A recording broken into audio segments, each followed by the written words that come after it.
There's a lot to say here in this section in this video, and of course that's very subject specific and it will depend on your dissertation topic as well. But there are three main themes that I think apply to most students, and this is what we will talk about in this video. The first is where to save your data. The second is how to back up your work. And the third one is to do with file organization. Number one, how to save your data. My advice is that, especially for students at Edinburgh University, is that you use the university storage, and that is your M drive. That storage it's particularly convenient because it is always backed up, and if you have any problem with it, you lose a file, you want to access the different version that perhaps you modified, you can do that very, very easily.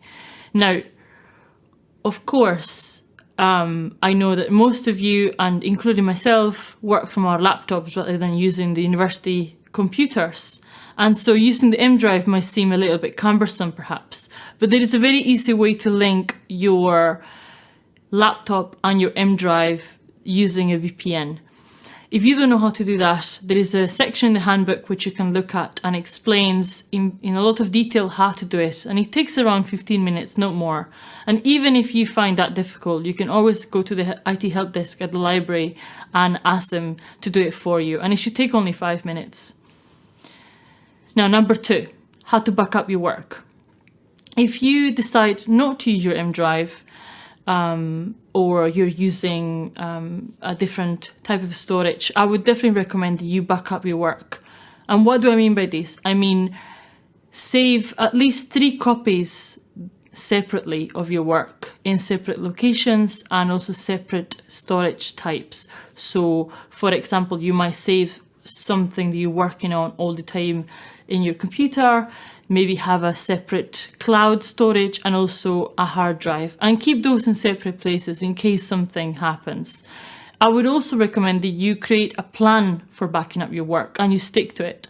So for example, think about how often do you want to back up your work, and also where would you like to back up your work. To give you an example, what I tend to do with my PhD work is that things that I'm working on regularly, say for example this month I'm working on my chapter 4. So everything that I'm working on I will back up at the end of the day, or at the very least at the end of the week. And then once a month I back up everything that I have, just in case, in an external hard drive. And number 3, file organization. How many of us have files in our computer that are named, say, chapter 4, and then chapter 4 final, and then chapter 4 final, and then chapter 4 final, this is the right one. Of course, that's not useful.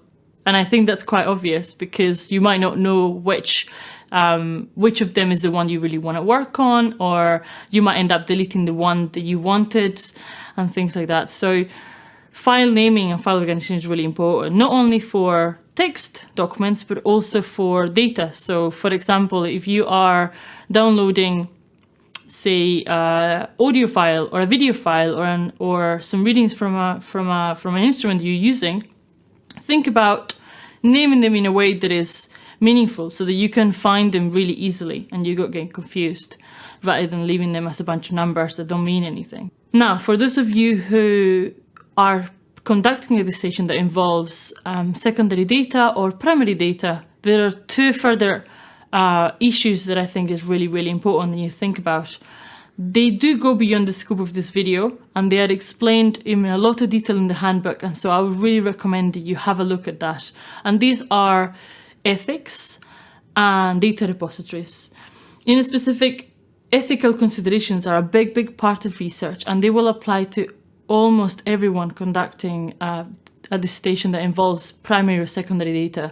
And my advice is that you think very, very carefully about why you're collecting that type of data and how you will use it, and whether any harm will come to either yourself as a researcher, which we tend to forget about, and also the participants or the subjects that you are researching with.